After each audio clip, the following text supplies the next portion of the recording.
ఈరోజు మనం ఈశోపనిషత్తు 15వ మంత్రం చర్చిద్దాం. హిరణ్మయేన పాత్రేణ సత్యస్యాపి హితం ముఖం తత్వం పూషన్నపావృణు సత్యధర్మాయ దృష్టయే. ప్రతిపదార్థాలు: హిరణ్మయేన బంగారు కాంతిగల, పాత్రేణ ప్రకాశమానమైన ఆచ్ఛాదనం చేత, సత్యస్య పరమసత్యం యొక్క, అపిహితం కప్పబడింది, ముఖం ముఖము, తత్ ఆ ఆచ్ఛాదనాన్ని, త్వం నీవు, పూషన్ సమస్త జీవులను పోషించువాడా, అపావృణు తొలగించు, సత్యధర్మాయ శుద్ధుడైన భక్తునికి, దృష్టయే నీ సత్యస్వరూపాన్ని ప్రదర్శించడానికి. తాత్పర్యం మరి భాష్యము: కృష్ణ కృపామూర్తి శ్రీ శ్రీమద్ అభయచరణారవింద భక్తి వేదాంత స్వామి శ్రీల ప్రభుపాద ఇస్కాన్ సంస్థాపకాచార్య. తాత్పర్యం: సమస్త జీవులను పోషించే ఓ దేవాదిదేవా, నీ నిజమైన ముఖం నీ ప్రకాశమానమైన తేజస్సు చేత కప్పబడింది. దయచేసి ఆ పొరను తొలగించి నీ శుద్ధ భక్తునికి నీ దర్శనమును కలిగించుము. ఇప్పటివరకు మనం ఈశోపనిషత్తులో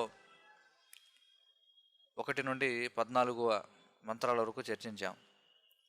మొదటి శ్లోకంలో ఈశావాస్యమిదం సర్వం, ఈ సర్వమునకు ఈశ్వరుడే అంటే భగవంతుడే యజమాని అని చెప్పి మనం చూసాం. ఆ విధంగా క్రమక్రమంగా అనేక విషయాలు చర్చించుకుంటూ వచ్చిన తర్వాత ఈ చివరి 3 శ్లోకాలు 15, 16, 17, 18 చివరి 4 శ్లోకాలు ఏవైతున్నాయో, అంటే ఈ శ్లోకాలు ఏ భగవంతుడి గురించి అయితే ముందు చెప్పబడిన 14 శ్లోకాల్లో చర్చించబడిందో ఆ భగవంతుడిని ఇక్కడ ప్రార్థించడం అనేది మనకు కనిపిస్తుంది ఈ 15వ మంత్రంలో. అయితే ఈ 15వ మంత్రం యొక్క వైశిష్ట్యం ఏమిటంటే, ఇందులో నీ నిజమైన ముఖం అనేటువంటి మాట ఉపయోగించారు. ముఖము అనేది దేన్ని సూచిస్తుంది? ఆకారాన్న, నిరాకారాన్న? ఆకారాన్ని చూపిస్తుంది. కాబట్టి శ్లోకం చాలా ముఖ్యం. ఎందుకంటే ఇది భగవంతుని యొక్క వ్యక్తిత్వాన్ని సూచించేటువంటి ఉపనిషత్తు ఈశోపనిషత్తు. మనం మొట్టమొదటే చెప్పుకున్నాం.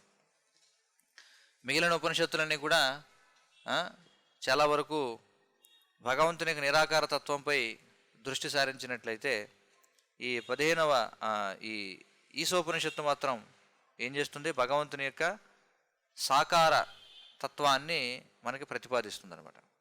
కాబట్టి ముఖ్యంగా ఈ శ్లోకంలో స్పష్టంగా ఆయన యొక్క ముఖాన్ని ప్రస్తావించడం జరిగింది. మరి భగవంతుని యొక్క నిజమైన ముఖం ప్రకాశమానమైన తేజస్సు చేత కప్పబడింది అని చెప్పుంటున్నారు. దయచేసి ఆ పొరను తొలగించి నీ శుద్ధ భక్తునికి నీ దర్శనమును కలిగించము. ఇది ప్రార్థన. చూద్దాం భాష్యం. భగవద్గీతలో భగవంతుడు తన సాకార స్వరూపము యొక్క జ్యోతిని, అంటే ప్రకాశమానమైన తన తేజస్సును ఈ విధముగా వివరించాడు.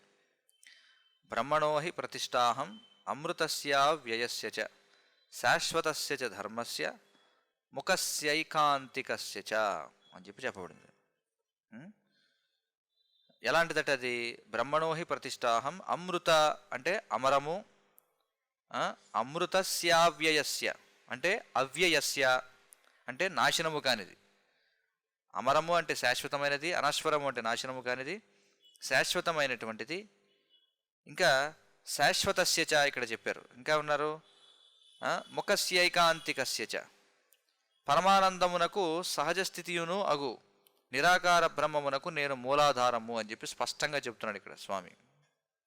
అమరము, అనశ్వరము, శాశ్వతము, పరమానందమునకు సహజ స్థితియును అంటే సచ్చిదానందమయ స్థితికి సహజ స్థితి అగు నిరాకార బ్రహ్మమునకు నేను మూలాధారము అని చెప్పుంటున్నాడు.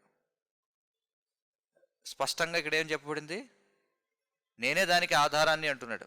మరి బ్రహ్మజ్యోతికి భగవంతుడు ఆధారం అయితే మరి బ్రహ్మజ్యోతి మూలం ఎలా అవుతుంది? బ్రహ్మజ్యోతి పరమైనది అవుతుందా?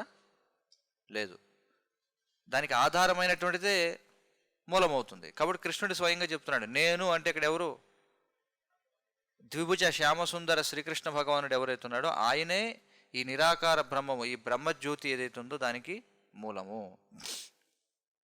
బ్రహ్మము, పరమాత్మ, భగవంతుడు అనేవారు ఒకే పరమసత్యం యొక్క 3 అంశాలు. ఏమిటా శ్లోకం?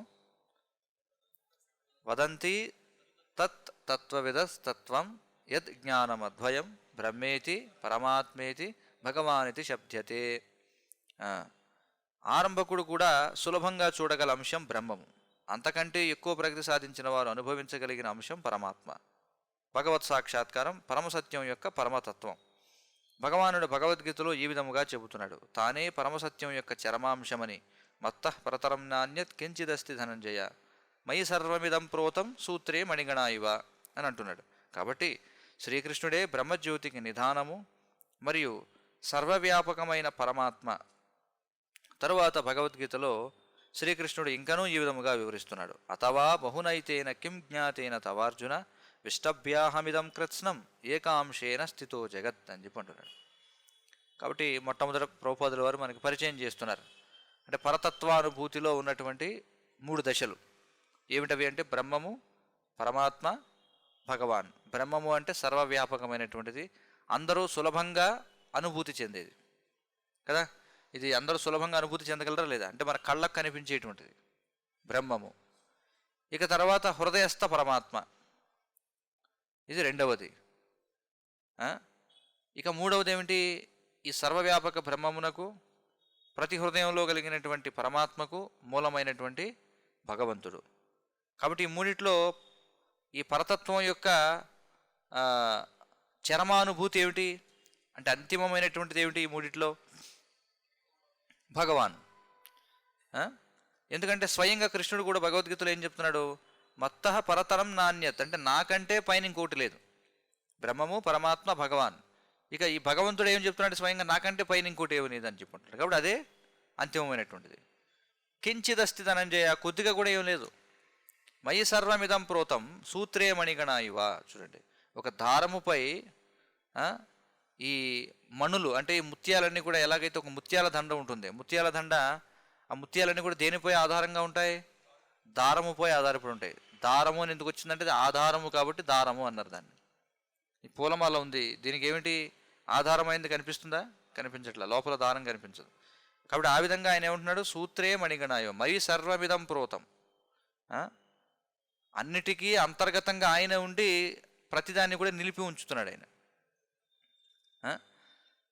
ఇక తర్వాత ఇంకా ఈ విధంగా వివరిస్తున్నాడు, ఏమని? అథవా బహునైతేన కిం జ్ఞాతేన తవార్జున విష్టభ్యాహమిదం కృత్స్నం ఏకాంశేన స్థితో జగత్. ఓ అర్జున, వివరాలతో కూడిన ఈ జ్ఞానం యొక్క అవసరం ఏముంది?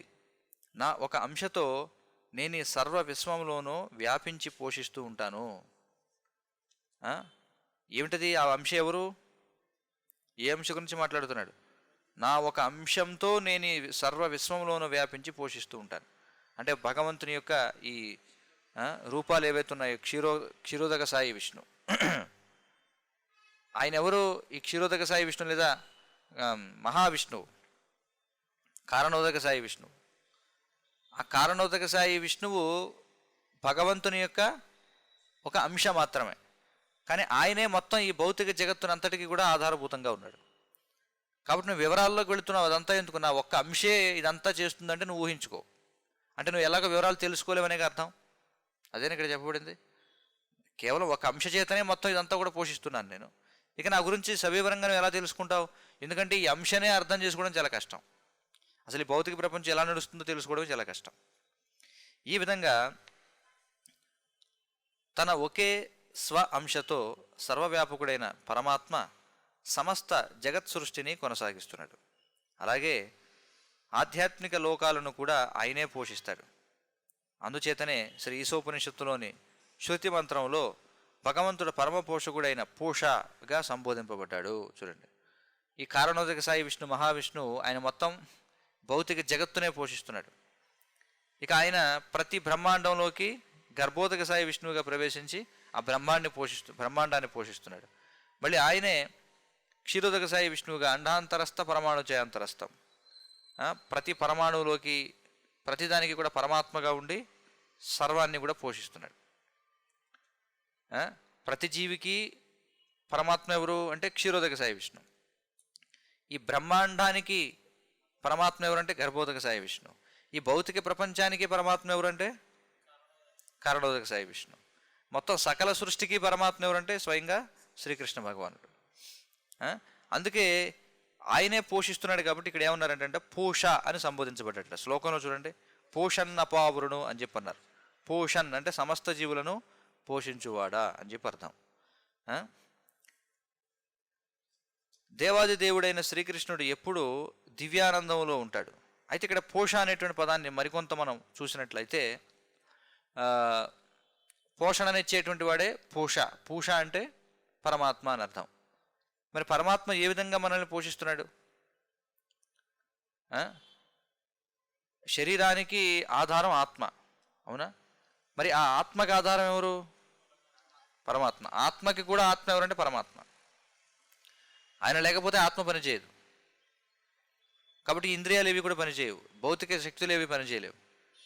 మనం ఏది చేయాలన్నా సరే మన హృదయంలో ఉన్నటువంటి పరమాత్మ ఆజ్ఞ లేకపోతే ఇది కూడా జరగదు.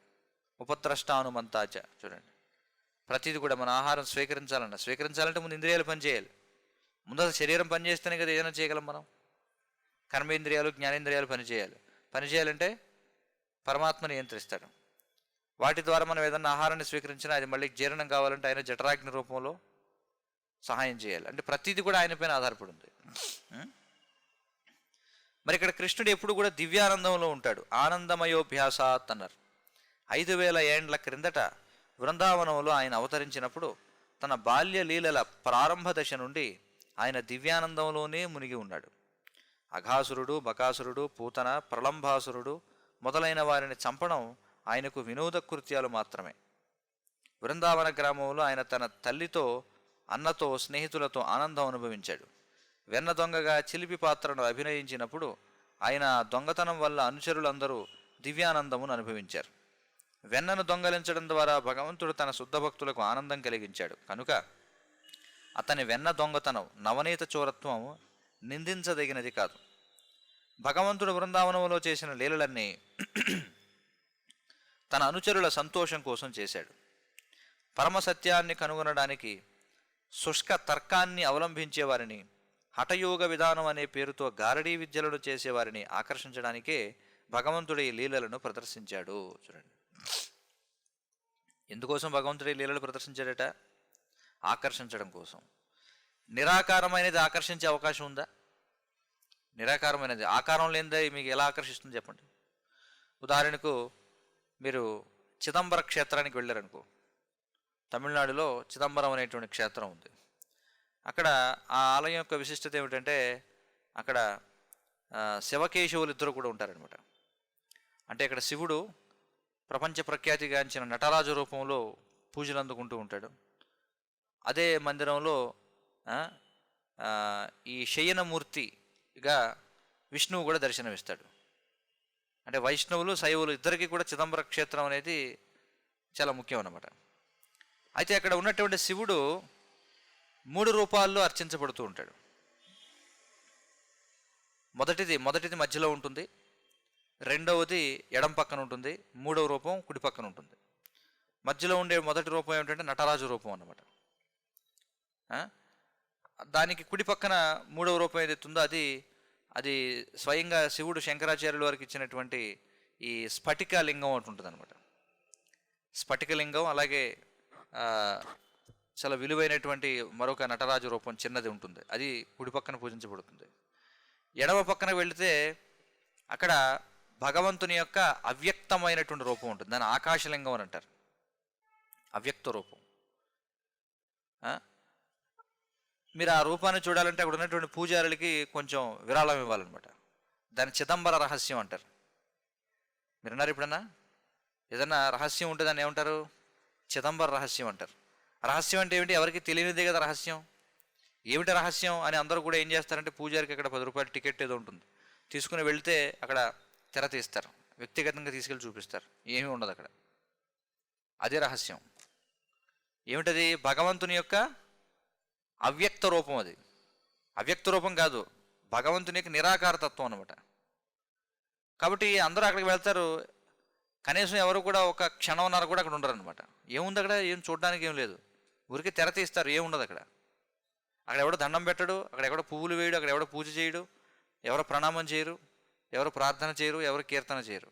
వెంటనే వెళ్ళి ఓహో ఇదేనా చిదంబర రహస్యం దాటి వచ్చేసి మళ్ళీ ఏం చేస్తారు, ఆ నటరాజస్వామి రూపం ఏదైతే ఉంటుందో అక్కడ వాళ్ళు తమ యొక్క పూజలను అర్పిస్తూ ఉంటారనమాట. అంటే దీని అర్థం ఏమిటి? నిరాకారమైనటువంటిది ఎవరిని ఆకర్షించదు. ఆకారం లేనిది ఎలా ఆకర్షిస్తుంది? ఆకారం లేని దానికి మీరు ఎలా ప్రార్థన చేస్తారు, ఎలా పూజ చేస్తారు, ఎలా ప్రణామం చేస్తారు, ఎలా కీర్తన చేస్తారు చెప్పండి? సాధ్యమా? అది సాధ్యం కాదు. అదవుతుంది కదా. కాబట్టి ఈ నిరాకార బోధులు ఏం చేస్తారంటే, కృష్ణుడు భగవద్గీతలో చెప్తున్నాడు కదా. కాబట్టి ఏమంటాడు? క్లేశోధికతరస్తేషాం అవ్యక్తాసక్త చేతసాం అని చెప్పి అంటాడు. అంటే అవ్యక్తమైనటువంటి దానిపై ఆసక్తి ప్రదర్శించడం అనేది చాలా చాలా క్లేశములతో కూడుకున్నటువంటిది అని చెప్పి అంటాడు. ఇప్పుడు ఎవరైనా సరే బలవంతంగా ఒక వ్యక్తిని అక్కడ నిలబెట్టి మీరు దానికే దండం పెట్టండి, దానికే పూజ చేయండి అని చెప్తే ఏం చేస్తాడు? అక్కడ ఏమి లేదు కదా, చేయడానికి ఏమి లేదు. కాబట్టి ఈ నిరాకారవాదులు ఏమంటారంటే, భగవంతునికి ఆకారం లేదు కాబట్టి నిరాకారమైన దానిపై దృష్టి పెట్టడం చాలా కష్టం కాబట్టి మేము ఒక రూపాన్ని ఊహించుకుంటామని చెప్పి అంటారు. అదే కదా. దాన్నే వాళ్ళు ఏమంటారంటే సగుణ బ్రహ్మము అని చెప్పి అంటారు. అంటే నిరాకారమైనటువంటి బ్రహ్మము ఒక రూపాన్ని స్వీకరించి వచ్చాడు, ఒక భౌతికమైనటువంటి దేహాన్ని అని భావిస్తూ ఉంటారు. ఇది వాళ్ళ యొక్క అవగాహన అన్నమాట. అందుకే ఇక్కడ ఈ ఖండికలు ప్రభుపాదుల వారు ఏమంటున్నారంటే, ఇలాంటి శుష్కమైనటువంటి జ్ఞానులు ఎవరైతే ఉంటారో, అంటే కేవలం కూర్చొని మానసిక కల్పనలు చేస్తూ ఇంకేవడన్నా ఇక్కడ ఏమన్నారు చూడండి, గారడీ విద్యలు చేసేవారిని, ఇంకా శుష్క తర్కాన్ని అవలంబించేవారిని, పరమసత్యాన్ని కనుగొనడానికి శుష్క తర్కాన్ని అవలంబించేవారిని. శుష్కము అంటే ఏమిటి? డ్రై అంటే ఎండిపోయిందని అర్థం. ఎండిపోయిన దాంట్లో ఏముంటుంది? ఏముండదు, సారం అంతా వెళ్ళిపోయింది అనమాట. కాబట్టి ఈ జ్ఞానులు ఎవరైతే ఉన్నారో, కేవలం ఊరికే వేదాంతాన్ని అధ్యయనం చేస్తూ ఉపనిషత్తులు అవి చదువుకుంటూ వారిలో వారు ఏదో తర్కం చేసుకుంటూ ఉంటారు, అలాంటి వారిని, అలాగే హఠయోగ విధానం ద్వారా అంటే హృదయస్థ పరమాత్మపై ధ్యానించడం ద్వారా కొన్ని సిద్ధులు పొందిన వారిని ఆకర్షించడానికి భగవంతుడు ఏం చేస్తాడు? లీలలను ప్రదర్శిస్తాడు. ఇప్పుడు అంతే కదా. అక్కడైనా వాళ్ళు ఎందుకని అక్కడి నుంచి వెంటనే వెళ్ళిపోతారు? అక్కడి నుంచి ఏమి లేదు, రూపం ఉన్న దగ్గరికి వెళతారు. కాబట్టి కొంతమంది అంటారు భగవంతుడు ఎందుకు అవతరిస్తాడు? భగవంతుడు అవతరించకపోతే నువ్వు ఎవరిని పూజిస్తావు? ఒకవేళ భగవంతుడు నేను ఇలా ఉంటానని చూపించకపోతే నువ్వు ఆయన చూడగలవా? మన స్వశక్తితో మనం భగవంతుడిని చూడగలమా? చూడలేము. అందుచేతనే భగవంతుడు మన మీద దయతో ఆయన ఆవిర్భవిస్తాడు. కానీ అలా అవతరించినప్పుడు మనం ఏం చేస్తాం? ఈయన సాధారణ మనిషే, ఎంత మాయగాడు, అన్ని గారడీ చేస్తున్నాడు అని చెప్పంటాం. అదే కదా భగవద్గీతలో చెప్పబడింది. ఏమిటి? అవజానంతి మామూడ మానుష్యం తనుమాశ్రిత పరంభావం అజానంతో మమ భూత మహేశ్వర. చూడండి. కాబట్టి మూడులైనటువంటి వాళ్ళు నేను మానుష రూపంలో అవతరించినప్పుడు నన్ను తెలుసుకోలేరు, నా యొక్క పరభావాన్ని. పరంభావం అంటే ఏమిటి? అంటే కృష్ణుడి యొక్క రూపం ఏదైతే ఉందో అది భౌతికమైనది కాదు, అది సచ్చిదానంద విగ్రహము. స్వయంగా కృష్ణుడు తన యొక్క సచ్చిదానంద విగ్రహంతో అవతరించాడు అనేది వాళ్ళు తెలుసుకోలేరు అని చెప్పి అంటాడు. అంటే భగవంతుడు వీళ్ళు ఏదైతే మానసిక కల్పనలు చేయడానికి కష్టపడుతూ ఉన్నారో ఆ కష్టాల నుండి బయటపడేయడానికి ఆయన అవతరిస్తున్నాడు. కానీ మూర్ఖులు కావడం చేత దాన్ని వాళ్ళు సద్వినియోగపరచుకోలేరు. చూడండి. అయినా కూడా ఏం చేస్తారు? విమర్శిస్తూ ఉంటారు అనమాట. చూడండి. కాబట్టి చాలామంది అంటూ ఉంటారు, ఏమండి భగవంతుడు వచ్చి ఆయన్ని లీలలన్నీ చేయాల్సిన అవసరం ఉంది. ఒకవేళ భగవంతుడు లీలలు చేయకపోతే నువ్వు దేని గురించి మాట్లాడతావు? ఇప్పుడు భగవంతుడి యొక్క లీలల గురించి, భగవంతుని యొక్క తత్వం గురించి మనం మాట్లాడుకోకపోతే ఇంకా మాట్లాడుకోవడానికి ఏముంటుంది? భౌతికమైన విషయాలు మాట్లాడాలి, అంతే కదా. కాబట్టి మనల్ని ఈ బద్ధ జీవనం నుండి రక్షించడానికే భగవంతుడు వచ్చి ఇన్ని రకాల లీలలు చేస్తున్నాడు. ఎందుకంటే మనందరం వాటి గురించి ధ్యానించడానికి, వాటిని కీర్తించడానికి, వాటి గురించి చర్చించడానికి. లేకపోతే మన పరిస్థితి ఏమిటి? ఏమైపోతాం మనం చెప్పండి? మనకి వేరే గతి అనేది లేదు. కానీ మూర్ఖులు దాన్ని అర్థం చేసుకోలేరు అనమాట. కాబట్టి ఇక్కడ మనకి ఖండికలో శ్రీల ప్రభుపాదుల వారు కృష్ణుడు రకరకాల వయసుల్లో ఉన్న వాళ్ళందరినీ కూడా ఆకర్షించాడు. అవునా? తన బాల్యలీలల చేత ఆ నందవ్రజంలో ఉన్నటువంటి స్త్రీ పురుషులందరినీ కూడా ఆయన ఆకర్షించాడు. తర్వాత ఆయన చేసినటువంటి ఈ పౌగొండ లీలలు అవన్నీ ఏవైతున్నాయో, లేకపోతే ఈ కౌమార లీలలు ఏవైతున్నాయో వాటి చేత ఈ గోపబాలందరినీ కూడా ఆహ్వానించాడు. అలాగే ఆయన కిషోర లీలలు ఏవైతే ఉన్నాయో వాటి చేత ఆయన గోపికలందరినీ కూడా ఆకర్షించాడు.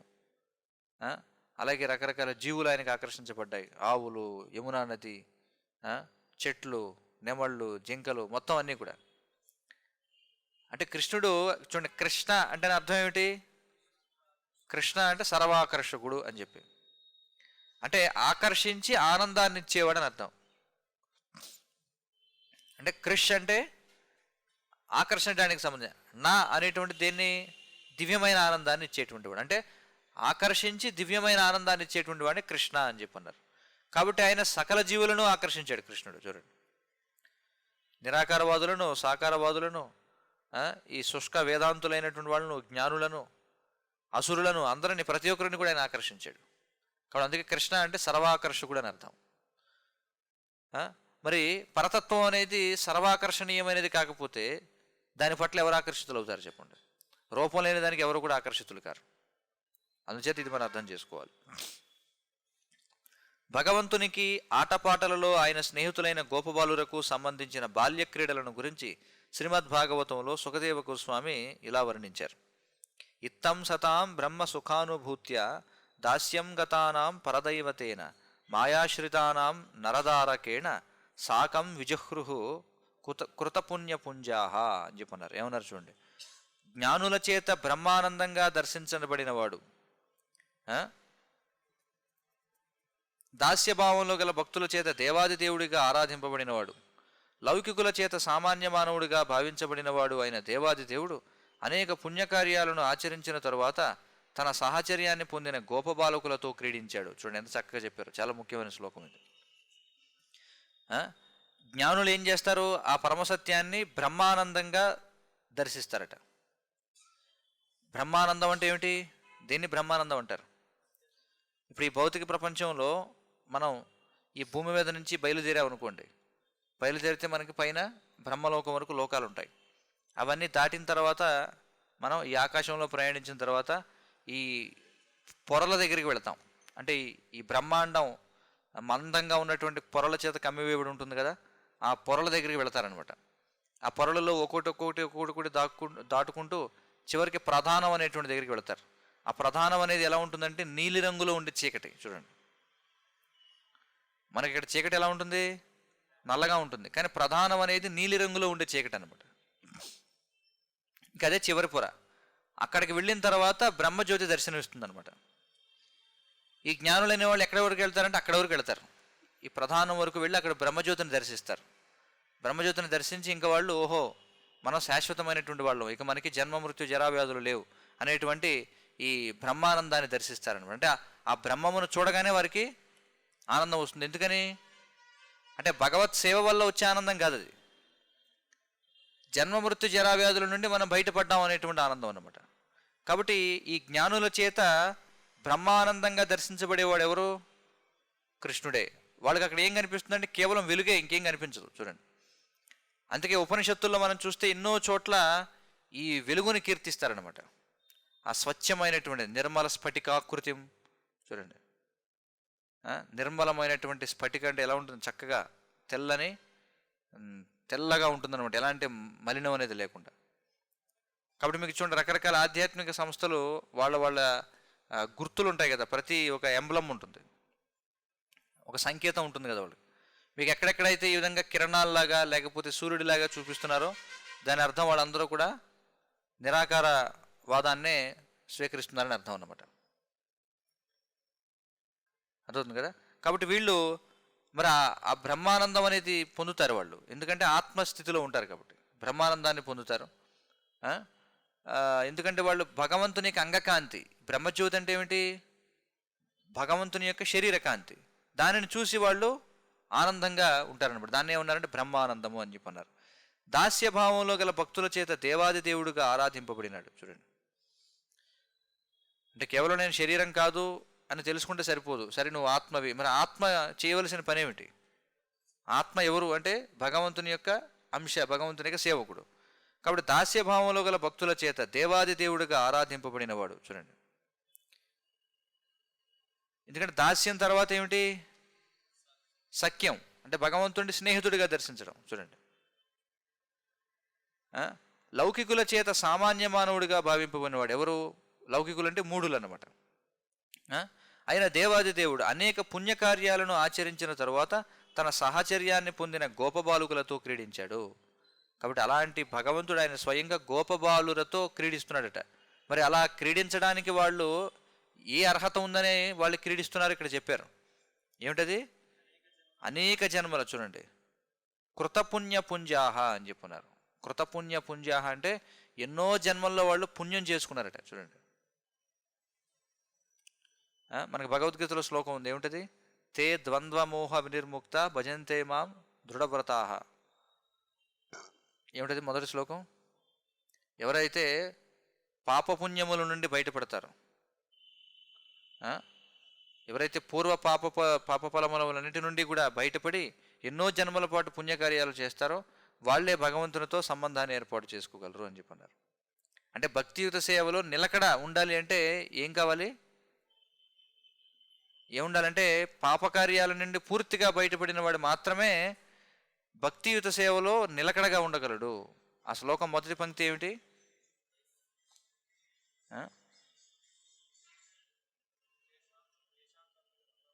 తేషాం ఏషాం త్వంతగతం పాపం జనానా పుణ్యకర్మణా. చూడండి, ఏషాం త్వంతగతం పాపం అంటే పూర్తిగా ఎవరైతే పాపం నుండి బయటపడ్డారో, జనానాం పుణ్యకర్మణాం, ఆ విధంగా ఎన్నో పుణ్యకర్మలు చేసుకునేటువంటి వాళ్ళు మాత్రం ఏం చేస్తారట?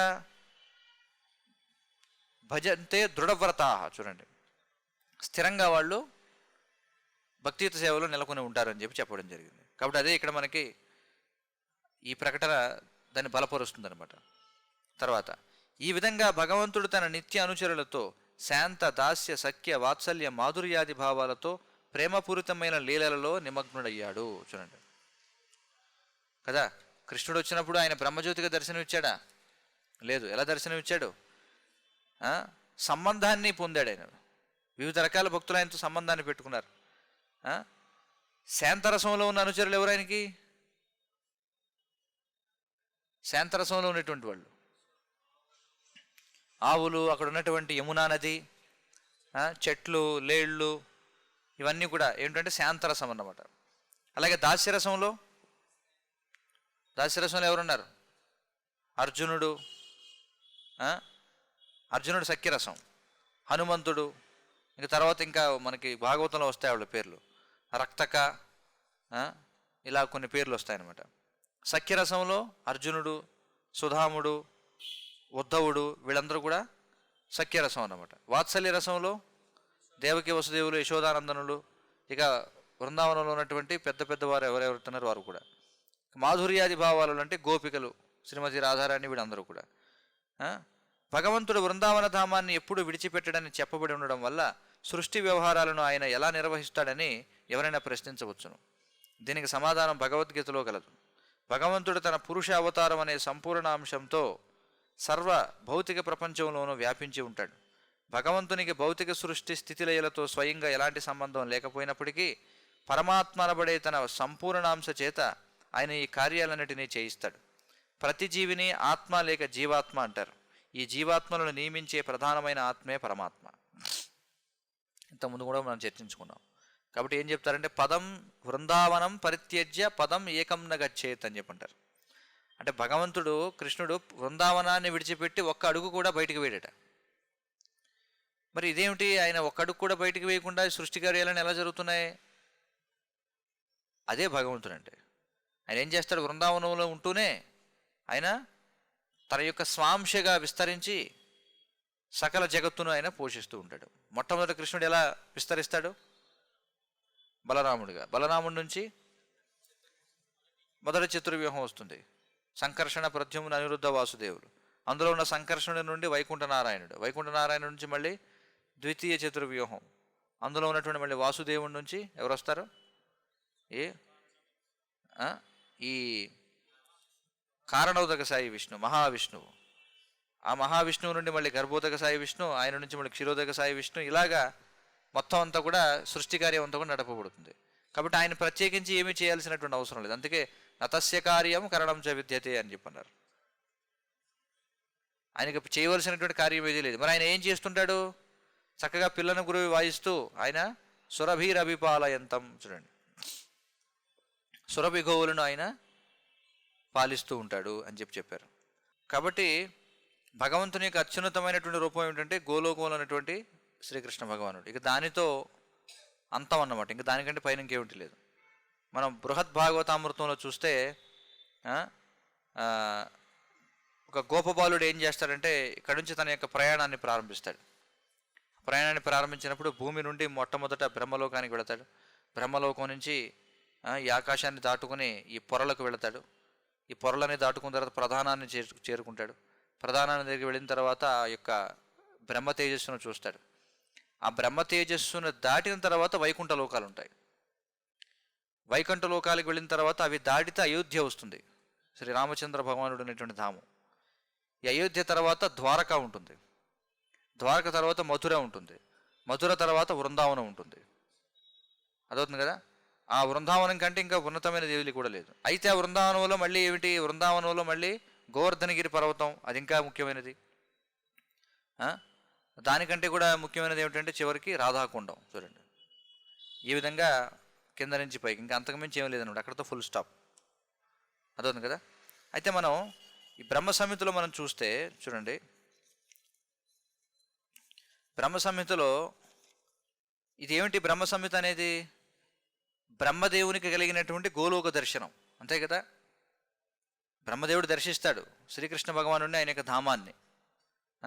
ఆయన ఎలా దర్శించాడు, మొట్టమొదటి మనం ఉదయాన్నే మనం ఈ మొదటి శ్లోకం మనం ఇప్పుడు కూడా చర్చిస్తాం. కానీ తర్వాత మళ్ళీ మొదటి శ్లోకం చదివిన తర్వాత ఈ బ్రహ్మ సంహిత చదివేటప్పుడు మొదటి శ్లోకం చదివి మళ్ళీ ఎక్కడికో వెళ్ళిపోతాం, మధ్యలో కొన్ని శ్లోకాలు వదిలేస్తాం కదా. ఎందుకంటే అవన్నీ కూడా రాగయుక్తంగా పాడలేమన్నమాట. తర్వాతవన్నీ మొదటి శ్లోకంలో ఏముంటుంది, ఈశ్వర పరమ కృష్ణ సచ్చిదానంద విగ్రహ అనాదిరాదిర్ గోవింద సర్వకారణ కారణం. గోవిందనామముతో ఖ్యాతికెక్కిన కృష్ణుడే పరమేశ్వరుడు, అతడు సచ్చిదానంద విగ్రహుడు, అతడు జగత్తునకే మూలమైనవాడు, ఆయనకు ఆది అనునది లేదు, సమస్త కారణములకును మూలకారుడైన వాడు అతడే అనేది మొదటి శ్లోకం. కాబట్టి ముందు కృష్ణుడు భగవంతుడు, ఆయన యజమాని అని చెప్పిన తర్వాత ఈ బ్రహ్మదేవుడు ఏం చేస్తాడు, భగవంతుని యొక్క లోకం గురించినటువంటి వివరణ ఇస్తాడు. తర్వాత శ్లోకం చూస్తే ఆయన చెప్తాడు, ఏమంటాడంటే కృష్ణుని యొక్క దివ్యలీలలకు వేదిక అయిన ఆధ్యాత్మిక క్షేత్రం, దాని గురించి వివరిస్తాడు ఆయన. ఏమిటది, గోకులము అనే పేరు శ్రీకృష్ణుని సర్వోత్కృష్ట ధామము, అన్నిటికంటే అత్యుత్తమ ధామం ఏమిటి, గోకులం. 1000 రేకుల కమలము వంటిదైన ఆ కమలము మధ్య గల కర్ణికయే శ్రీకృష్ణుని నిజ నివాస స్థానము అని చెప్పి అంటాడు. చూడండి, తర్వాత ఏమంటాడు చూడండి, ఆ దివ్య కమలము యొక్క కర్ణికారమునందే కృష్ణుని నివసించును, అది విశిష్టమైన షట్కోణాత్మక యంత్రము, అందు పరతత్వము యొక్క ప్రకృతి పురుషుడు అధిష్ఠితులై ఉంటారు. సర్వశక్తుల చిన్మయ స్రోతస్సు స్వయం జ్యోతిర్మయుడును అయిన కృష్ణుడు వజ్రము వలె కీలక స్థానముగా నిలిచి ఉంటాడు. చూడండి, ఆయన దర్శిస్తాడు అక్కడ ఏమిటి, ఆ గోకులంలో ఒక రత్న ఖచ్చితమైనటువంటి సింహాసనంపై అక్కడ రాధాకృష్ణులు ఇద్దరు కూడా కూర్చుని ఉండడం. చూడండి, షట్శక్తులన్నీ కూడా ఉంటాయన్నమాట, మొత్తం అన్నీ కూడా. అష్టాదశాక్షరాత్మక దివ్యనామములతో ఈ మహామంత్రము 6 అంగములతో 6 భాగములుగా అవస్థితమై షడంగ షడ్దీప రూపమున అభివ్యక్తమగుచున్నది. ఇక్కడ ఏమన్నాడు చూడండి, జ్యోతిర్మయుడును అయిన కృష్ణుడు. చూడండి, అక్కడ మొదలవుతుందన్నమాట కృష్ణుని యొక్క కాంతి, అదే ఈ బ్రహ్మజ్యోతిగా మొత్తం అంతటా కూడా విస్తరిస్తుంది. కాబట్టి ఇదంతా ఎందుకు చెప్పుకుంటున్నామంటే అన్ని శాస్త్రాలు కూడా ఏకాభిప్రాయాన్ని కలిగి ఉన్నాయి.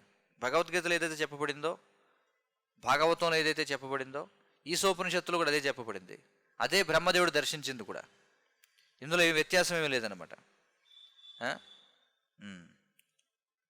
ఇక్కడ చెప్పారు చూడండి, గోకులమునకు వెలుపల చతురస్రాకారము గల శ్వేతద్వీపం ఆవరించి ఉన్నది. శ్వేతద్వీపం 4 దిశల యందును 4 భాగములుగా విభజింపబడి ఉన్నది. ఆ 4గింటిలో ఒక్కొక్క భాగమునందు వరుసగా వాసుదేవుడు, సంకర్షణుడు, ప్రద్యుమ్నుడు, అనిరుద్ధుడు విరాజమానులై ఉన్నారు. ఈ 4 భాగములను 4 పురుషార్థముల చేతను వాటి సాధన మంత్రములైన చతుర్వేదముల చేతను ఆవృతములై ఉన్నాయి. ఈ విధంగా మనకి వివరణ అంతా కూడా వస్తుందన్నమాట.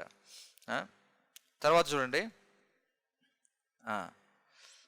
ఆ గోకుల స్వామి దివ్యుడైన దేవాది దేవుడు, సదానంద స్వరూపుడు, పరాత్పరుడు, అతడు తన చిన్మయ ధామమునందు లీలా విలాస పరాయణుడై ఉండును. ఆయనకు ఈ జడ ప్రకృతితో ఎట్టి సంబంధము లేదు అని చెప్పన్నారు. ఇక్కడ ఏమన్నారు, ఏవం జ్యోతిర్మయో దేవ. చూడండి, ఎలా ఉంటాడట? జ్యోతిర్మయుడై ఉంటాడట. చూడండి, ఈ శ్లోకం మనకి ఇప్పుడు చెప్పుకున్న శ్లోకం ఏమిటి? ఏం చెప్తుంది? హిరణ్మయేణ పాత్రేణ సత్యస్యాపి హితం ముఖం తత్వం పూషణమపావరుణు సత్యధర్మాయ దృష్టతే. కాబట్టి ఈ శ్లోకంలో చెప్పినటువంటి వివరణ మనకి ఇక్కడ కనిపిస్తుంది. చూడండి, బ్రహ్మ సంహితలో ఏమన్నారు? జ్యోతిర్మయుడు అనేటువంటి దేవుడు, సదానంద నిత్యానందుడు. అదే మనకి తాత్పర్యంలో కూడా చెప్పారు. నీ ప్రకాశమానమైన తేజస్సు చేత కప్పబడింది, దయచేసి ఆ పొరను తొలగించి నీ శుద్ధ భక్తునికి నీ దర్శనమును కలిగించుము.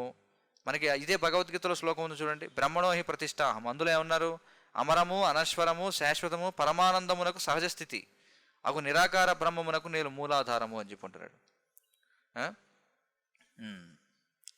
ఈ విధంగా మనకి బ్రహ్మ సంహితలో ఈ వివరణ అంతా కూడా కనిపిస్తుంది అనమాట. సరే, ఇక మనం భాష్యంలోకి వెళితే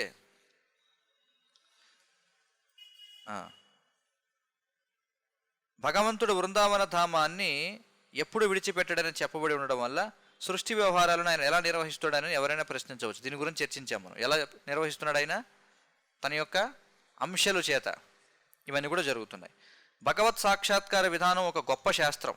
చూడండి, భౌతికవాదులైన సాంఖ్యయోగులు భగవంతుడైన పరమపురుషుడిని గురించి స్వల్ప జ్ఞానం కలవారవడం వలన భౌతిక సృష్టికి సంబంధించిన 24 తత్వాలను పరిశీలించి విశ్లేషణ చేయగలరు. చూడండి, భౌతికవాదులు వాళ్ళనే సాంఖ్యయోగులు అని చెప్పి అంటారు. అంటే లెక్క పెట్టుకుంటూ ఉంటారనమాట. వాళ్ళు ఇప్పుడు ఏం లెక్క పెడుతుంటారు?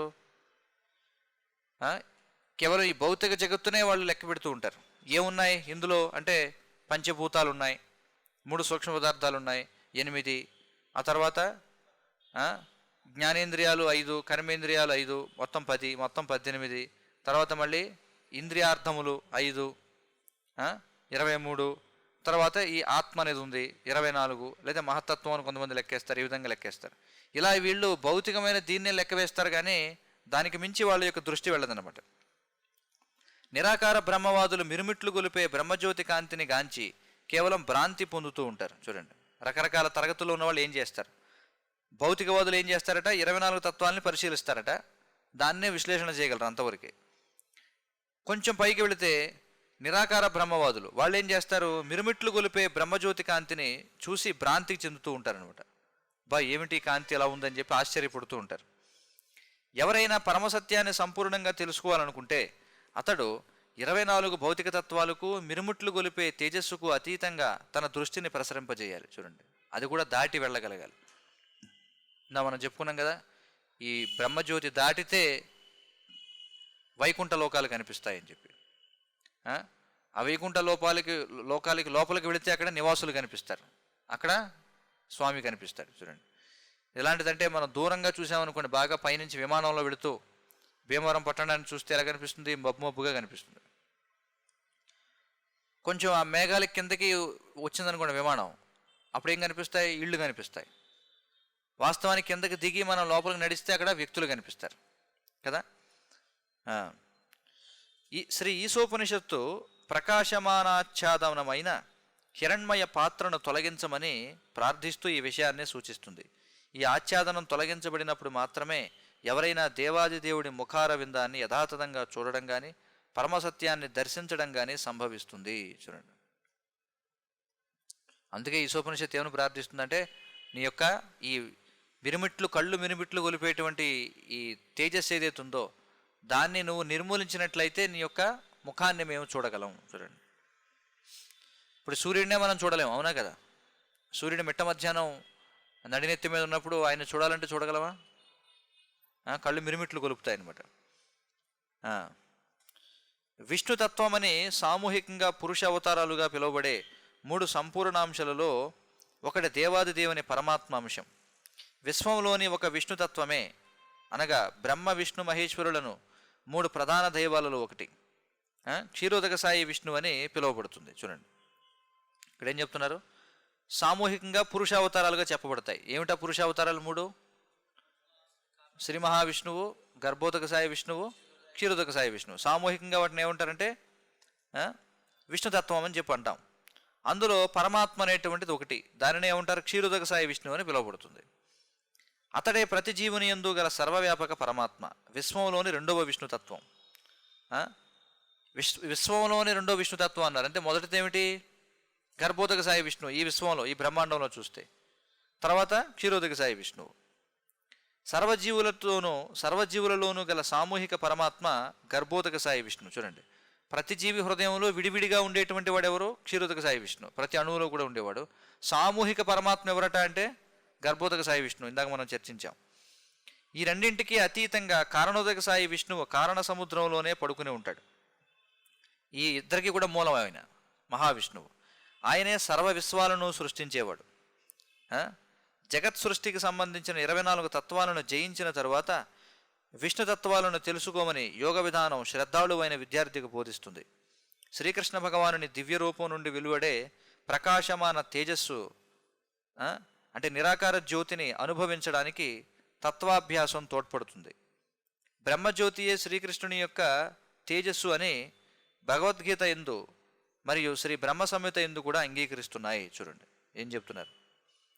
ఈ విశ్వ సృష్టికి కావలసినవి 24 తత్వాలు. వాటిని దాటిన తర్వాత, జయించిన తర్వాత విష్ణు తత్వాలను తెలుసుకోవాలని యోగ విధానం ద్వారా విద్యార్థికి బోధించబడుతుందట. శ్రీకృష్ణ భగవానుని దివ్య రూపం నుండి వెలువడే ప్రకాశమాన తేజస్సు ఏదైతే ఉందో దాన్ని అనుభవించడానికి తత్వాభ్యాసం తోడ్పడుతుంది. తత్వాభ్యాసం అంటే ఏమిటి? తత్వరీత్యా మనం అర్థం చేసుకోవచ్చు, ఓహో ఇది బ్రహ్మజ్యోతి అని చెప్పి.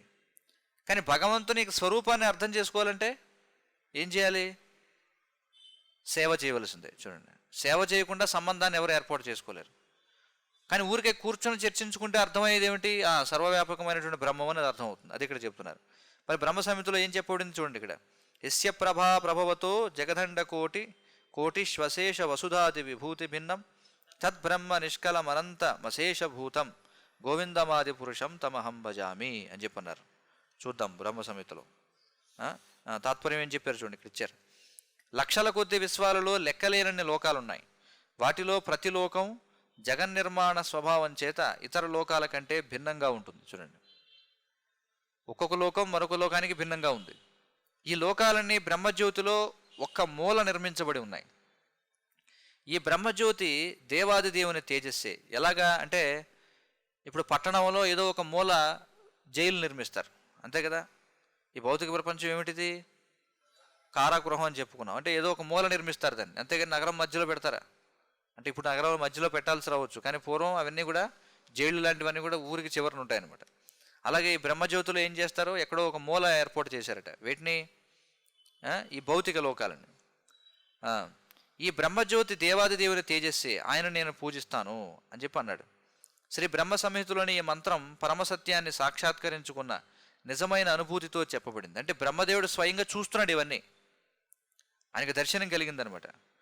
శ్రీ ఈశోపనిషత్తులోని శృతి మంత్రం ఈ మంత్రాన్ని సాక్షాత్కార విధానంగా సమర్థిస్తుంది. చూడండి, ఇప్పుడు ఈ హిరణ్మయైన పాత్రేణ అనే శ్లోకం ఉంది కదా, అది ఇప్పుడు మనం బ్రహ్మ సంహితలో ఉన్న ఈ శ్లోకాన్ని సమర్థిస్తుందట. భగవంతుని నిజమైన ముఖాన్ని చూడడానికై బ్రహ్మజ్యోతిని అడ్డు తొలగింపుమని మానవుడు చేసే ప్రార్థన ఇది. ఏది? హిరణ్మయైన పాత్రేణ అనేటువంటిది. ఈ బ్రహ్మజ్యోతిని గురించి ముండకోపనిషత్తులో ఇంకా మరెన్నో మంత్రాలలో విపులంగా వివరించబడింది. చూడండి, ప్రభుపాదుల ముండకోపనిషత్తు చెబుతున్నారు ఇక్కడ. హిరణ్మయే పరే కోశే విరజం బ్రహ్మ నిష్కలం తత్ శుభ్రం జ్యోతిషాం జ్యోతి తద్యదాత్మవిదో విదుహు నత్ర సూర్యో భాతి న చంద్రతారకం నేమా విద్యుతో భాంతి కుతోయమాగ్ని తమేవ భాంతమనుభాతి సర్వం తస్య భాషా సర్వమిదం విభాతి బ్రహ్మైవేదమమృతం పురస్తాద్ బ్రహ్మ పశ్చాత్ బ్రహ్మ దక్షిణతశ్చోత్తరేణ అధశ్రోధ్వం చ ప్రశ్రుతం బ్రహ్మైవేదం విశ్వమిదం పరిష్టం. చూడండి, ఆధ్యాత్మిక ప్రపంచంలో భౌతిక ప్రపంచానికి అతీతమైన, భౌతిక కాలుష్యానికి అతీతమైన అపరిమితమైన బ్రహ్మజ్యోతి కలదు. చూడండి, కానీ భౌతిక ప్రపంచంలో ఉన్న వెలుగు పరిమితమైనటువంటిది, అది సూర్యునిపై ఆధారపడి ఉంది. మరి ఆ సూర్యునికి కూడా వెలుగు ఎక్కడి నుంచి వస్తుంది? బ్రహ్మజ్యోతి నుండి వస్తుంది.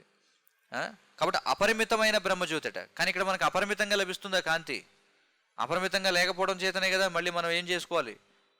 ఈ విద్యుత్తు దీపాలు ఏమైనా వెలిగించుకోవడం దాని గురించి.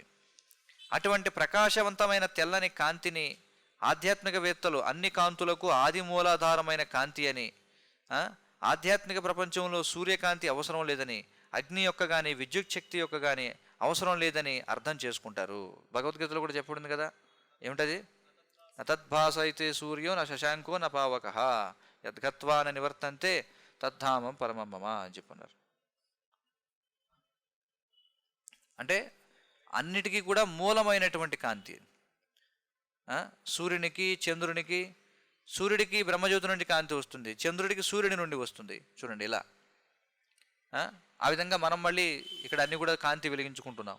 కానీ సర్వానికి మూలమైన కాంతి ఏమిటంటే ఈ భగవంతుని యొక్క అంగకాంతి అనమాట. ఇంకేముంటున్నారు చూడండి. నిజానికి మనకు ఈ భౌతిక ప్రపంచంలో కనిపించే ప్రకాశవంతమైన కాంతి మంతమైనదంతయు, ప్రకాశవంతమైన కాంతిమంతమైనదంతయు ఆ ఆధ్యాత్మిక ప్రపంచం యొక్క జ్యోతి ప్రతిబింబమే. ఇప్పుడు మనం ఒకరినొకరు చూసుకోగలుగుతున్నామంటే, మనల్ని మనం చూసుకోగలుగుతున్నామంటే కారణం ఏమిటి? ఎందుకంటే కృష్ణుడి యొక్క శరీరం నుండి కాంతి వస్తుంది కాబట్టి మనం చూడగలుగుతున్నాం. అంటే ఇప్పుడు మనం చూసేదంతా ఏమిటిది? కృష్ణుని యొక్క అంగకాంతి. చూడండి, అది విశేషం.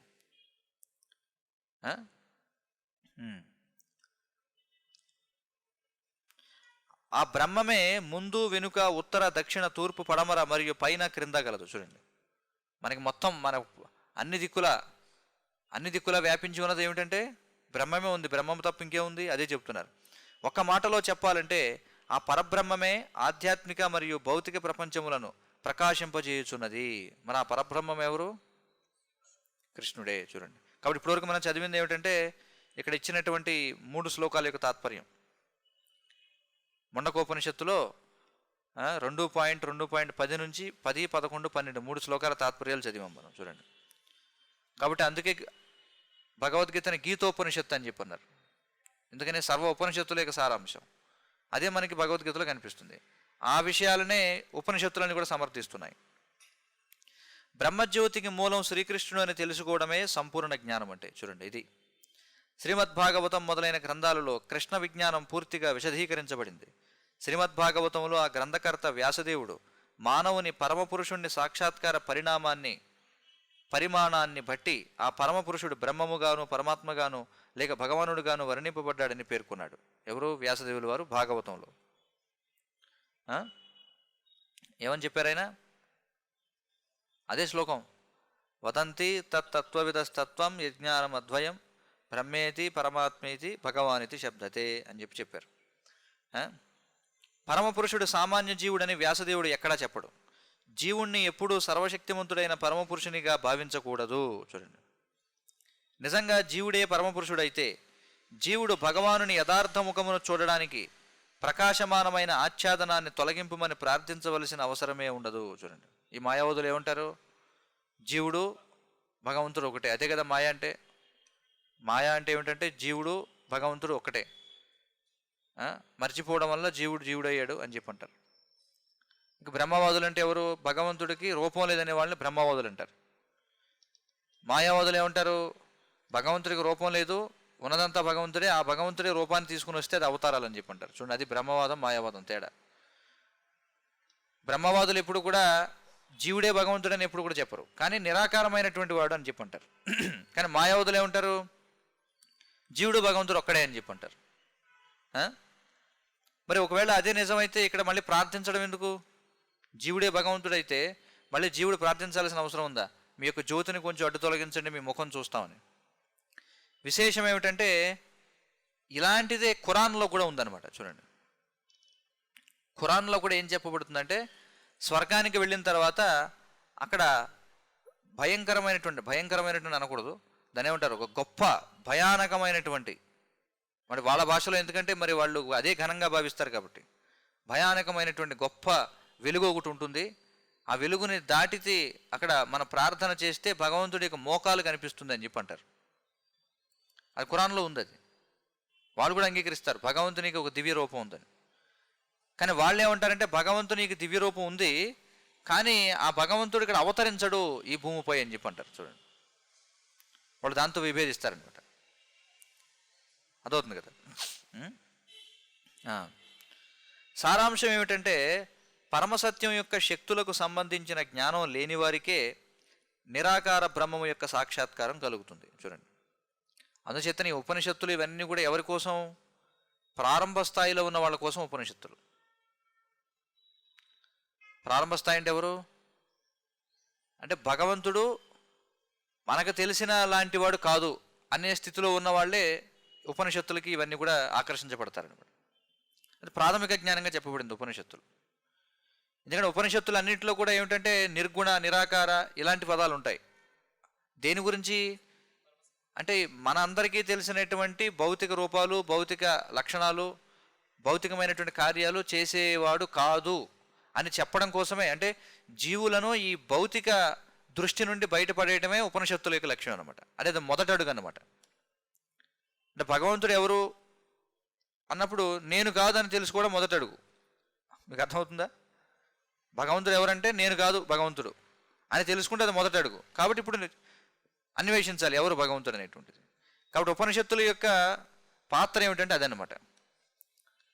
ఎందుకంటే భౌతిక ప్రపంచంలో మనం చెప్పుకున్నాం కదా, జీవులు భోగ ప్రవృత్తిలో ఉండడం వల్ల ఏమనుకుంటారు? ఈశ్వరోహం, అహం భోగి, సిద్ధోహం, బలవాన్ సుఖి. చూడండి, నేనే అందరికీ యజమానిని, అహం భోగి నేనే భోగించేటువంటి వాడిని, నేనే బలవంతుణ్ణి, నేనే సుఖించాల్సినటువంటి వాడిని అనే భావన నుండి బయటపడేయడం కోసం ఉపనిషత్తులు ఏం చెప్తాయంటే భగవంతుడు నిరాకారుడు, నిర్గుణుడు. అంటే బాబు నువ్వు నీకున్నటువంటి రూపం, నీకున్నటువంటి గుణాలు లేనివాడు, అంటే నువ్వు కాదు భగవంతుడు అని చెప్పడం ఉపనిషత్తుల యొక్క ప్రత్యేకమైనటువంటి లక్ష్యం అన్నమాట. కాబట్టి ఎప్పుడైతే ఈ ఉపనిషత్ జ్ఞానాన్ని తెలుసుకుంటాడో, సరే భగవంతుడు నిరాకారుడు, నిర్గుణుడు, ఇదంతా బాగానే ఉంది, మరి ఎవరైనా అంటే అప్పుడు భగవంతుడు దివ్యమైన వాడు అనే దాని గురించి వెళతారు. ఆ తర్వాత భాగవతం ఇవన్నీ కూడా వస్తాయన్నమాట. అంటే ముందు భౌతిక కలాపాలను నిరసించిన తర్వాత అప్పుడు భగవంతుని యొక్క దివ్యత్వాన్ని ఇక్కడ స్థాపన చేయడం, అదే ఉపనిషత్తుల యొక్క లక్ష్యం. కానీ ఆ ఉపనిషత్తుల్లో ఈశోపనిషత్తు యొక్క ప్రత్యేక స్థానం ఏమిటంటే అది ఏం చేస్తుంది? భగవంతుని యొక్క దివ్య రూపం గురించి మనకి సూచనప్రాయంగా తెలియజేస్తుంది.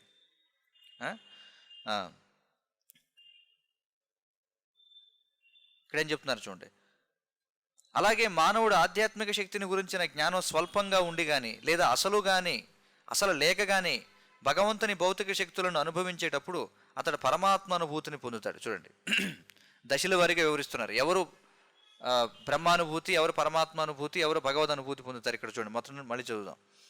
ఏమంటున్నారు? పరమసత్యం యొక్క శక్తులకు సంబంధించిన జ్ఞానం లేని వారికే నిరాకార బ్రహ్మము యొక్క సాక్షాత్కారం కలుగుతుంది. చూడండి, అంటే శక్తులకు అంటే ఏమిటి అంటే అసలు ఈ సృష్టి ఎలా జరుగుతుంది, ఎలా పనిచేస్తుంది, ఆ పరమతత్వం అంటే పరమసత్యం ఎవరైతే ఉన్నారో ఆయన ఎలా పనిచేస్తాడు, ఆయన శక్తులు ఏమిటి అనేది తెలియని వాళ్ళు ఎవరైతే ఉన్నారో వాళ్ళు ఏం చేస్తారట?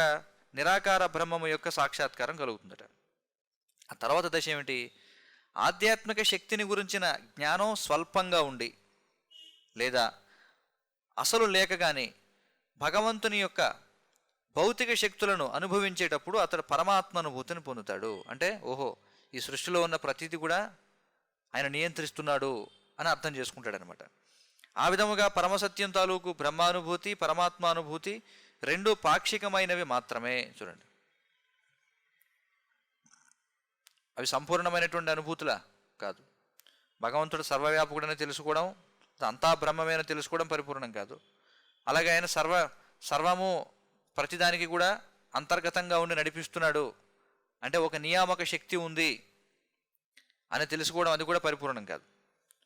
మానవుడు హిరణ్మయ పాత్రం తొలగింపబడ్డ తరువాత దేవాది దేవుడైన శ్రీకృష్ణుడిని పరిపూర్ణ శక్తితో అనుభవించినప్పుడే వాసుదేవ సర్వమితి సమహాత్మా సుదుర్లభ, ఏదైతే మనకి భగవద్గీతలో చెప్పబడిందో, అంటే వాసుదేవుడు అనబడు శ్రీకృష్ణ భగవానుడే సర్వము అనగా బ్రహ్మ, పరమాత్మ, భగవంతుడు సర్వం వాసుదేవుడే అని గుర్తిస్తాడు.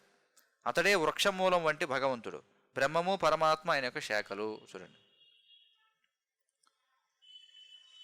అర్థం కదా? ఇది చరమానుభూతి అనమాట. మొట్టమొదటి ఏమిటి అంటే ఇప్పుడు చూడండి, మన కళ్ళు తెరవగానే, ఉదాహరణకి ఒక బిడ్డ ఉన్నాడు, ముందు కళ్ళు తెరవగానే ఏం కనిపిస్తుంది?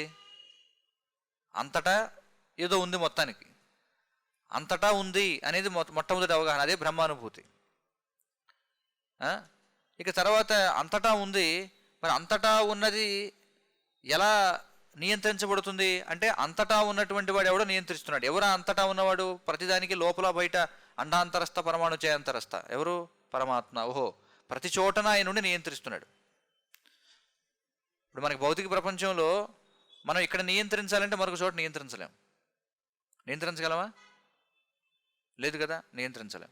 ఒక చోటనే నియంత్రించగలం. కానీ మరి అంతటా ఉన్నదంతా కూడా చాలా పరిపూర్ణంగా నడుస్తూ ఉంది. మరి ఎలా నడుస్తుంది అంటే, ఓహో అంటే ఆయన ప్రతి చోటన ఉన్నాడన్నమాట. ప్రతి చోటన ఉండి నియంత్రిస్తున్నాడు అన్నమాట. అంటే ప్రతి చోటన ఎలా ఉన్నాడు? పరమాత్మగా ఉండి నియంత్రిస్తున్నాడు. సరే, బాగానే ఉంది. ఆయన అంతటా ఉన్నాడు, పరమాత్మగా ఉన్నాడు. కానీ దీనికంటే అసలు ఆయనకంటూ ఒక వ్యక్తిత్వం అనేటువంటిది ఉంది. అదే ఈ అన్నిటికీ మూలం అని తెలుసుకుంటే అదే భగవద్ అనుభూతి అనమాట. దాన్ని ఏమన్నారు? వాసుదేవ సర్వమితి. ఎవరు తెలుసుకుంటారట ఆ విధంగా? జ్ఞానవాన్ మాం ప్రపద్యతే, బహూనాం జన్మనాం అంతే జ్ఞానవాన్ మాం ప్రపద్యతే, వాసుదేవ సర్వమితి సమహాత్మ సుదుర్లభ అని చెప్పన్నారు. జ్ఞానులైనటువంటి వాళ్ళు తెలుసుకోగలుగుతారని చెప్పి అంటున్నారు. కాబట్టి అతడే వృక్షమూలం వంటి భగవంతుడు. దీని గురించి మనకి చూడండి 15వ అధ్యాయం భగవద్గీతలో చెప్పబడింది. ఏమిటిది? ఊర్ధ్వమూలం అధఃశాఖ అశ్వత్థం ప్రాహురవ్యయం అని చెప్పన్నారు. ఒక అశ్వత్థ వృక్షం అంటే ఒక రావి చెట్టు. దాని యొక్క మూలం ఎవరంటే కృష్ణుడు అన్నమాట. ఈ బ్రహ్మము పరమాత్మ అన్ని కూడా ఆయన యొక్క శాఖలు. భగవద్గీత 6వ అధ్యాయం 46-47లో జ్ఞానులు అంటే నిరాకార బ్రహ్మమును పూజించేవారు, యోగులు అంటే పరమాత్మను పూజించేవారు, భక్తులు అంటే శ్రీకృష్ణ భగవానుడిని భక్తితో పూజించేవారు అని 3 విధాలైన తత్వజ్ఞుల వివరణ కలదు. ఏమిటది? 6వ అధ్యాయం 47వ శ్లోకం ఏమిటి?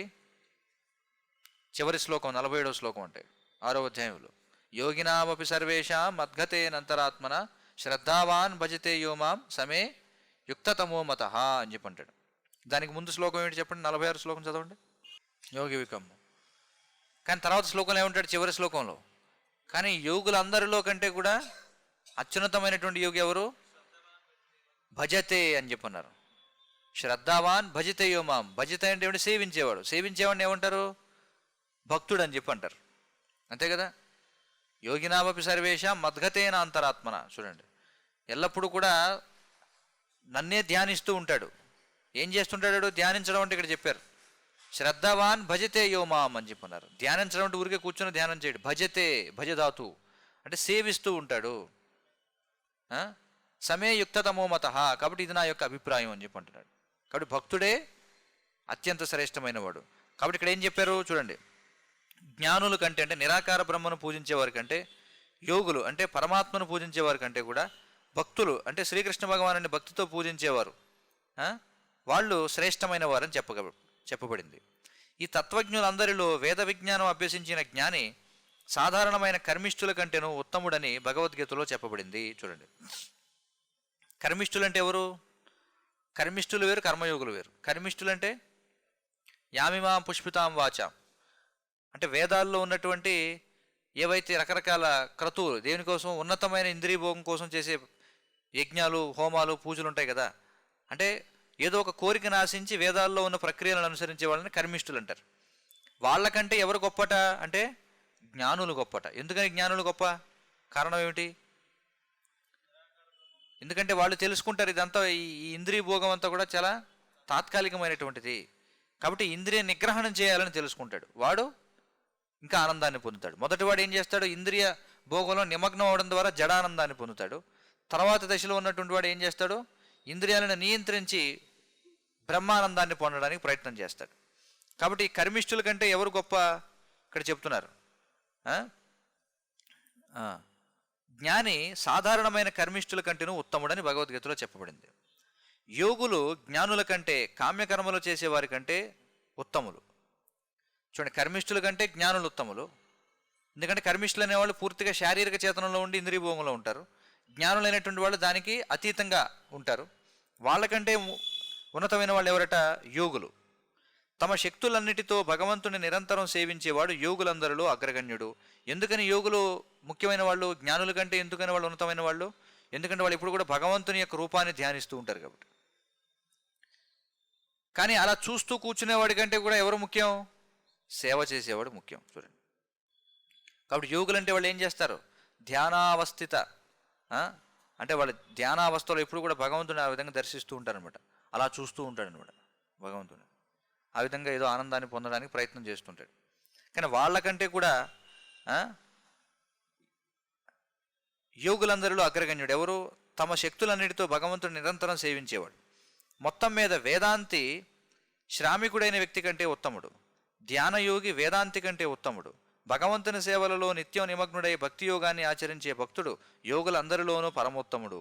శ్రీ ఈశోపనిషత్తు మనలను ఆ పరిపూర్ణ స్థితి వైపు నడిపిస్తుంది. చూడండి, ఈ క్రమం చాలా జాగ్రత్తగా మీరు గుర్తుంచుకోండి. భగవద్గీతలో చెప్పబడిన క్రమం ఇది. ఇక్కడ చూడండి, మరొకసారి చూద్దాం. వేదాంతి శ్రామికుడైన వ్యక్తి కంటే ఉత్తముడు. శ్రామికుడు అంటే ఎవరు? కర్మిష్టివాడు.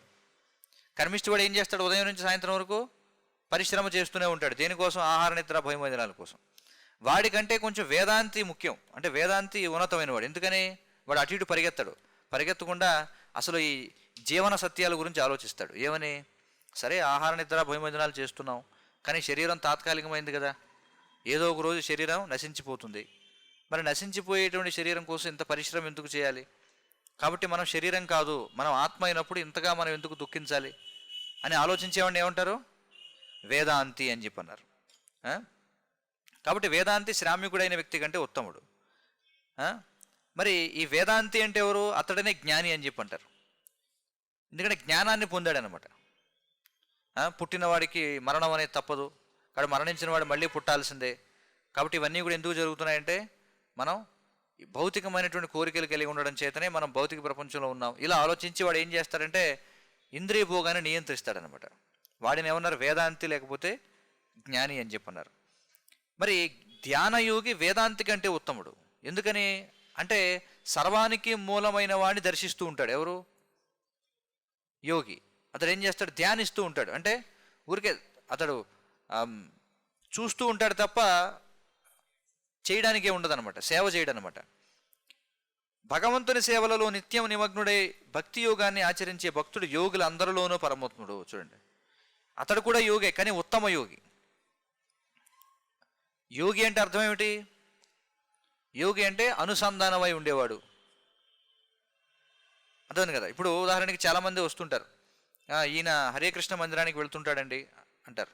లేదా మనం బయట కలుస్తూ ఉంటాం, ఏమండి మా బంధువులు ఒక ఆయన ఉన్నాడండి, ఆయన కూడా చాలా ఎప్పుడు కూడా తరచుగా మందిరానికి వెళుతుంటాడండి, గొప్ప భక్తుడండి అంటారు. అంటే మందిరానికి వచ్చే ప్రతి ఒక్కడు కూడా భక్తుడైనా కాదు, కానీ యోగిగా చెప్పుకోవచ్చు. ఎందుకంటే వాళ్ళు సంబంధం అనేది ఉంది, మందిరంతో సంబంధం ఉంది, భక్తులతో సంబంధం ఉంది, మొత్తానికి సంబంధాన్ని ఏర్పాటు చేసుకున్నారు. కానీ మందిరానికి వచ్చి ప్రతి ఒక్కడు సేవ చేస్తాడా? సేవ చేయడు. ఎక్కువ మంది ఏం చేస్తారు?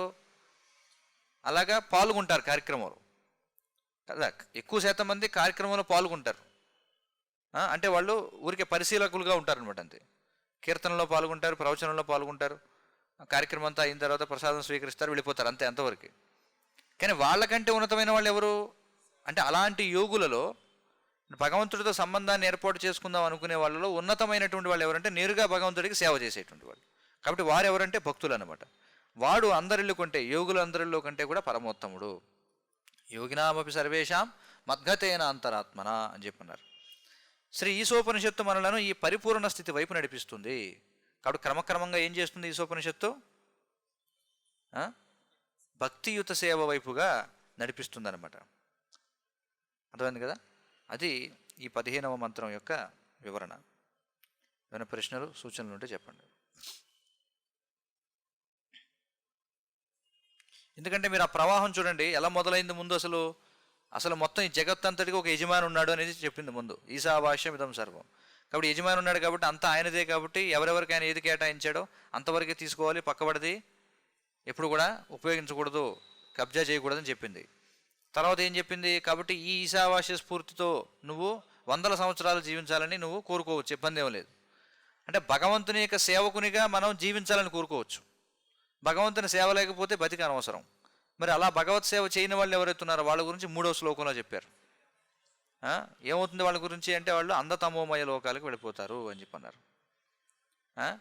తర్వాత ఏం చెప్పారు? భగవంతుని యొక్క లక్షణాలు చెప్పడం జరిగింది. అంటే ఆ 4వ శ్లోకంలో ఆ ఈశావాస్య, ఆ ఈశ్వరుడు ఎవరు అని దాని గురించి చెప్పారు. ఆయన నడుస్తాడు, నడవడు, దూరంగా ఉంటాడు, దగ్గరగా ఉంటాడు, ఏకకాలంలో అని చెప్పి 2 శ్లోకాల్లో చెప్పారు, 4-5 శ్లోకాల్లో.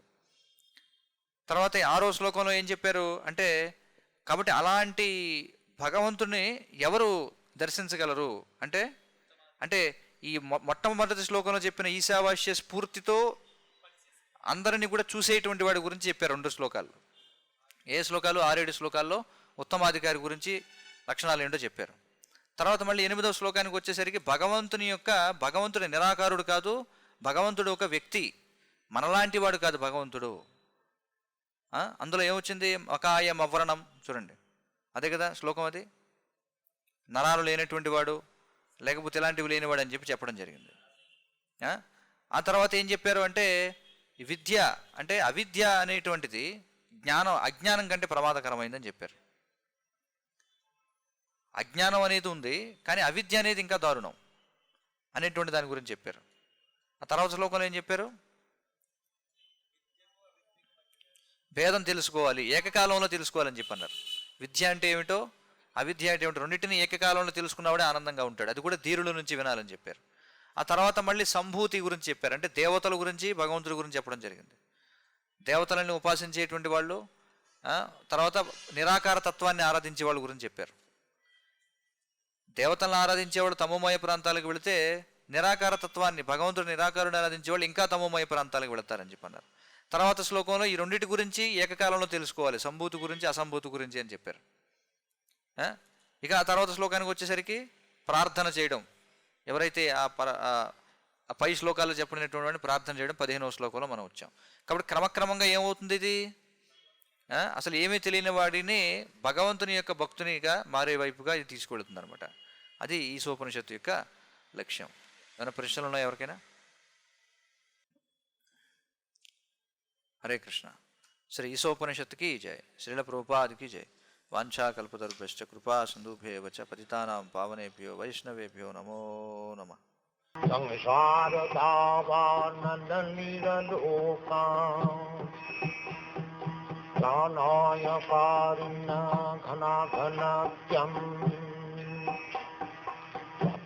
सकल